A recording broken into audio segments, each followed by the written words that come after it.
আসসালামু আলাইকুম। কুষ্টিয়া সীমান্তে সতর্কতা জারি বিজিবির। হঠাৎ কেন এই সতর্কতা জারি করলো বিজিবি? কুষ্টিয়া সীমান্তে সতর্কতা জারি করেছে border guard Bangladesh BGB ৪৭ battalion.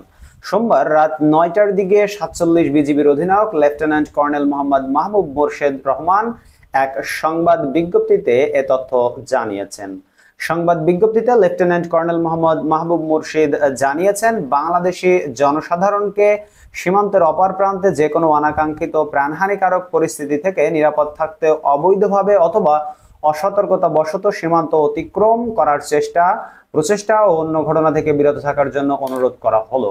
বন্ধুরা, এই ঘটনাটি এই সীমান্তে কেন সতর্কতা জারি করেছে বিজিবি, তার কারণ হলো বাংলাদেশ থেকে পালিয়ে যাওয়ার প্রবণতা অনেক বেশি বেড়েছে। কারণ আপনারা সকলেই জানেন যে ৫ আগস্টের পরে আওয়ামী লীগ সমর্থিত এমপি মন্ত্রী থেকে আওয়ামী লীগের বড় বড় নেতারা কিন্তু সবাই কিন্তু পালিয়ে যেতে পারেননি। এখনো অনেকেই দেশের ভিতরে আত্মগোপনে আছেন এবং সবাই প্রায় সীমান্ত এলাকাতেই আছেন। তো এরকম একটি খবরে কুষ্টিয়া সীমান্তে কিন্তু সতর্কতা জারি করেছে আমাদের বর্ডার গার্ড বাংলাদেশ বিজিবি।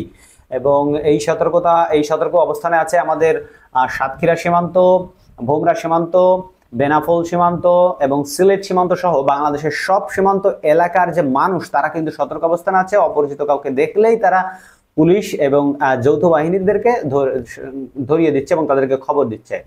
তো মানুষ কিন্তু এখন সতর্ক। এখন কিন্তু কেউ পালিয়ে যেতে পারছে না বা পালিয়ে যাওয়ার কোনো সম্ভাবনা নাই বললেই চলে একদমই। ধন্যবাদ সবাইকে বন্ধুরা ভিডিওটি দেখার জন্য। দেখা হবে পরবর্তী ভিডিওতে অন্য কোনো খবর নিয়ে। সেই পর্যন্ত আপনারা সকলে আল্লাহর রহমতে ভালো থাকবেন। এখন এই পর্যন্ত, আল্লাহ হাফেজ।